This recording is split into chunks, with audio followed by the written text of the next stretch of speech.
Drop it.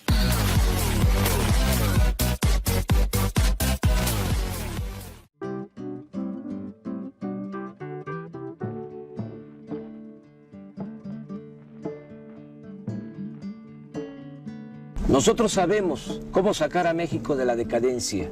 Va a depender de ti. Tenemos proyecto. 1.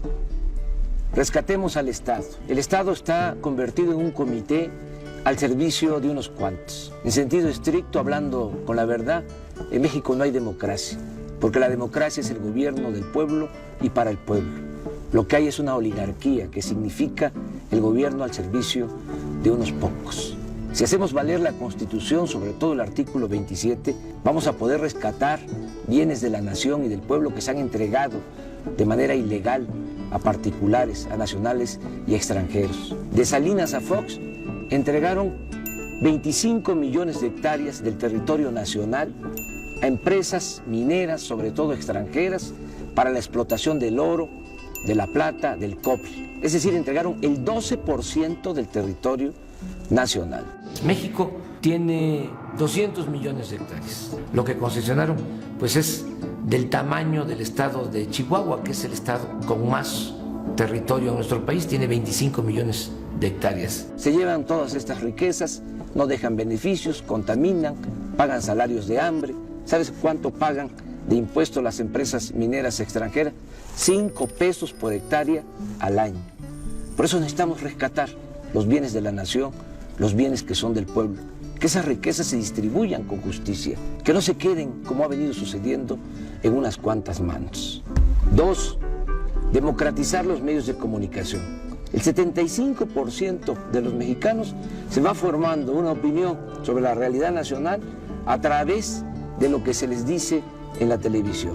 Y resulta que la televisión está concentrada en unas cuantas manos, en unas cuantas personas. Televisa está en manos de Roberto Hernández, de Balleres, Claudio X González, del Consejo Coordinador Empresarial, el que participó en la guerra sucia en contra de nosotros en el 2006.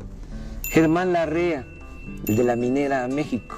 Es presidente del Consejo de Administración de Televisa, Pedro Aspe, secretario de Hacienda de Salinas, además de Azcárraga. Son los dueños de Televisa. En fin, los que tienen más poder económico son los dueños de la televisora más influyente en este país. Ellos son los que realmente mandan en el país.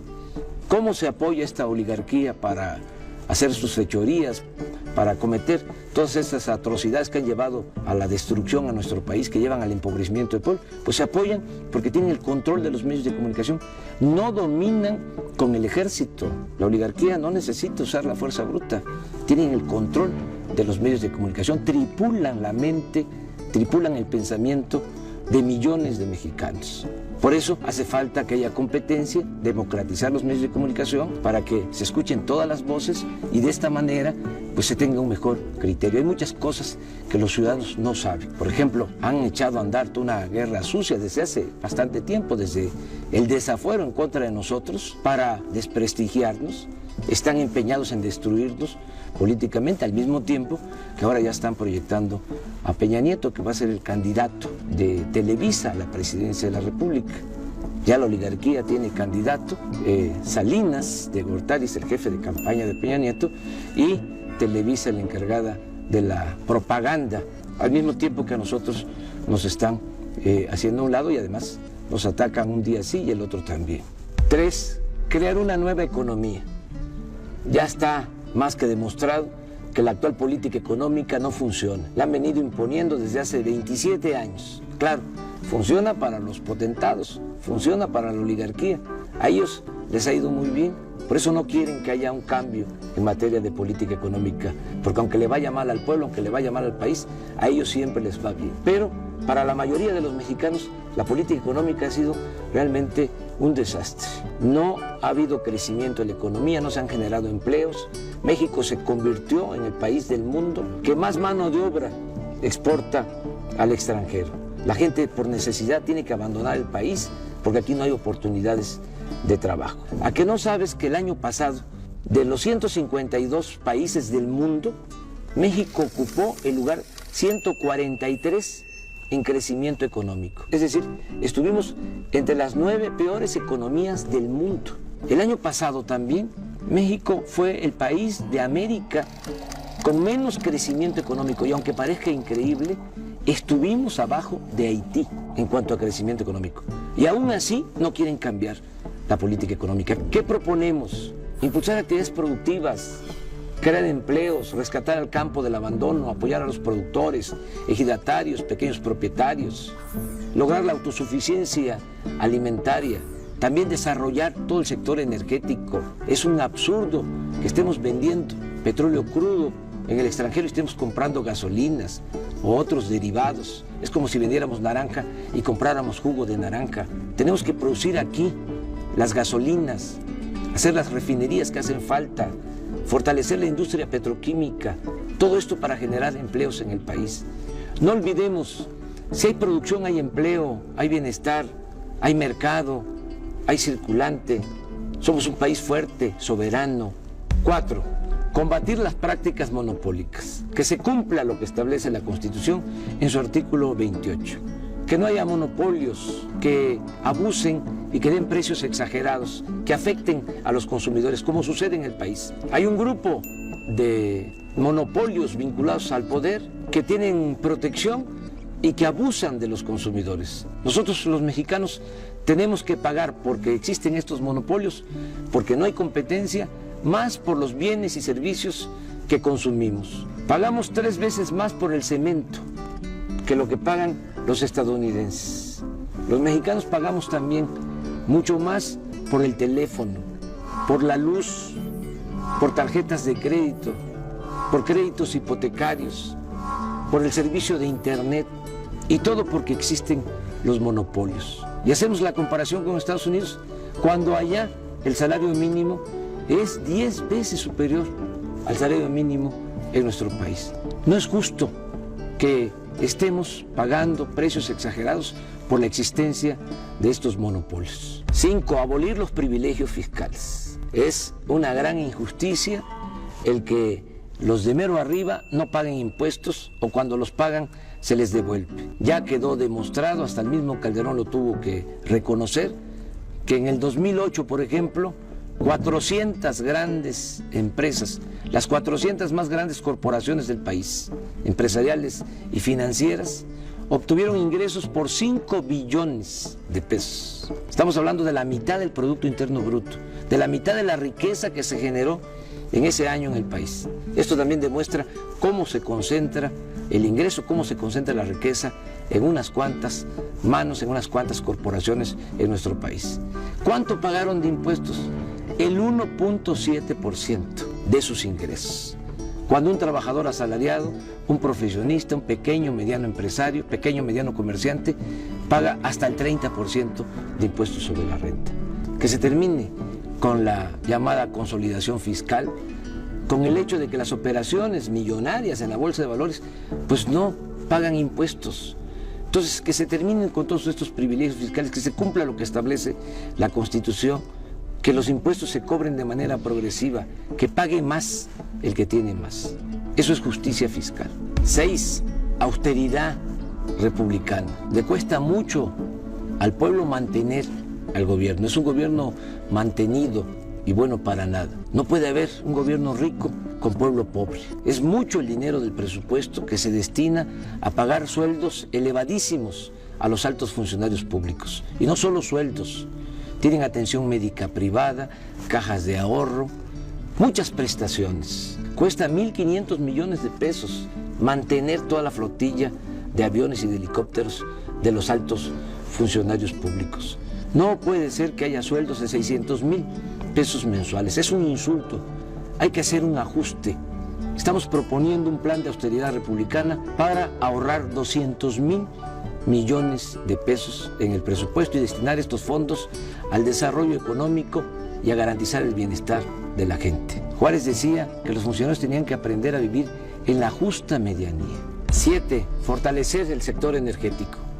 Todavía es tiempo de convertir al sector energético en palanca del desarrollo nacional, utilizar bien el petróleo, utilizar bien la industria eléctrica, todo lo que tiene que ver con el gas, que es tan importante. En el caso del petróleo, pues hay que explotarlo de manera racional, como se han dedicado nada más a extraer petróleo para vender petróleo crudo al extranjero. Ahora tenemos ya una crisis por falta de producción de petróleo. En el 2004, durante el gobierno de Fox, se alcanzó una producción petrolera de 3.400.000 barriles diarios. El año pasado ya la producción fue de 2.600.000 barriles. Es decir, en muy poco tiempo, estamos hablando de 4 o 5 años, se cayó la producción en 800.000 barriles diarios. Si sigue esta tendencia, en 3 o 4 años más vamos a estar produciendo 2 millones de barriles diarios. Y esto es muy grave, porque entonces ya no vamos a tener excedentes. Eso es lo que necesitamos para nuestro consumo interno. Pero por si fuese poco, vamos a tener que seguir vendiendo petróleo crudo, porque no tenemos refinerías en el país. Vamos a tener que seguir comprando la gasolina en el extranjero. Por eso es urgente destinar recursos a la exploración.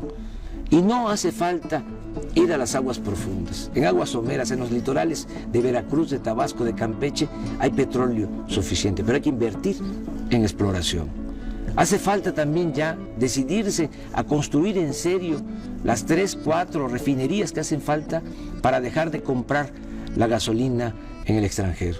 Por nuestro movimiento se vio obligado el gobierno usurpador a decir que iban a construir una refinería. Ojalá y me equivoque, pero va a terminar el sexenio y no van a pegar un ladrillo. Son muy ineficientes, además no les importa el desarrollo de nuestro país. A ellos lo que les interesa son los negocios. En Pemex hay una gran corrupción y todo eso se tiene que terminar. Lo mismo en el caso de la industria eléctrica.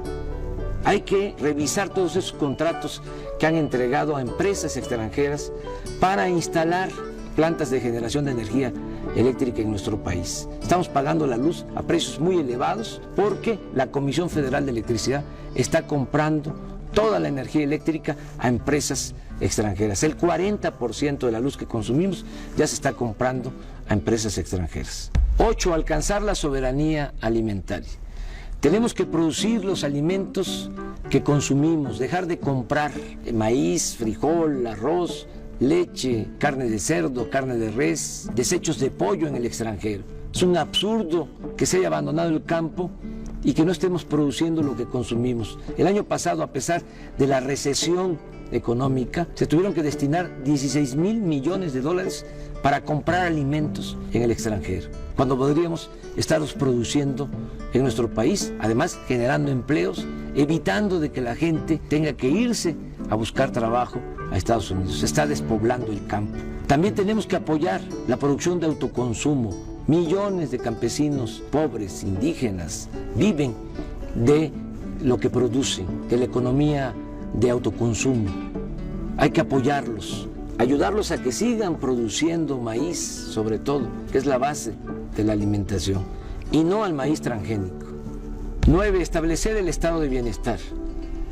Que se garantice la seguridad, el bienestar del mexicano, desde que nace hasta que muere, desde la cuna hasta la tumba. Ese es un ideal, se puede lograr. Hay que empezar por garantizar el derecho de los adultos mayores a una pensión justa. El estado de bienestar en Europa, por ejemplo, significa que a partir de los 65 años ya reciben en algunos países hasta 30,000 pesos mensuales de pensión. Eso es estado de bienestar. Nosotros tenemos que garantizar eso. Tiene que haber pensión universal para todos los adultos mayores. Tiene que haber becas de apoyo a todas las personas con discapacidad. Tiene que garantizarse la atención médica y los medicamentos gratuitos. Hacer valer lo que establece la Constitución, el derecho del pueblo a la salud. Y desde luego tiene que garantizarse el derecho a la educación.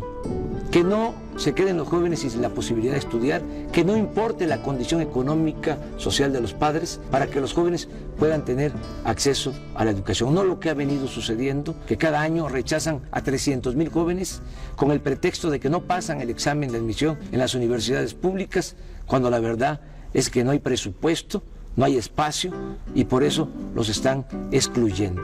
¿Qué planteamos nosotros?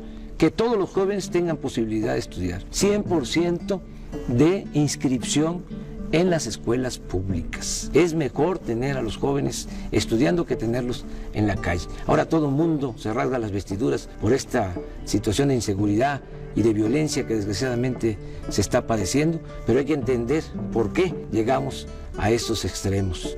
En 27, 28 años no ha habido crecimiento económico, no hay empleo, sobre todo se les cerró las puertas a los jóvenes que no tienen posibilidad ni de trabajo ni de estudio. Está demostrado que no basta para enfrentar el problema de la inseguridad y de la violencia el usar al ejército, la mano dura, penas más severas. Hay que entender que la paz y la tranquilidad son frutos de la justicia. 10. Promover una nueva corriente de pensamiento, en donde lo más importante sean los valores. Esta crisis que estamos padeciendo, esta decadencia, no es nada más económica, política, social, es también de pérdida de valores. Por eso hay que impulsar un nuevo estilo de vida, en donde la mujer, el hombre, valgan por su trabajo, por su generosidad, valgan por sus acciones solidarias, fraternas, no como lo que sucede actualmente, que solo vale el que tiene y el dinero siempre se impone, siempre aplasta, siempre domina a la dignidad, a los principios. Afortunadamente, en el México profundo, en nuestro pueblo, hay muchos valores que hay que exaltar, hay que recoger todos esos valores, toda esa reserva de valores que hay en nuestro pueblo para regenerar la vida pública en nuestro país. Abajo no hay odio, abajo no hay codicia. Eso tiene que ver más con lo que han venido induciendo últimamente. Y tenemos que recordar que la felicidad no es solo acumular riquezas, no solo es acumular bienes materiales. La felicidad es estar bien con uno mismo, estar bien con nuestras conciencias y sobre todo estar bien con el prójimo. A pesar de la tragedia nacional, no nos desanimemos. Si hay salidas, no caigamos en la desesperanza. Sí podemos sacar adelante a nuestro país, sí podemos sacar adelante a nuestro pueblo. Tenemos proyecto para sacar adelante a México. Depende de ti. Y recuerda, solo el pueblo puede salvar al pueblo.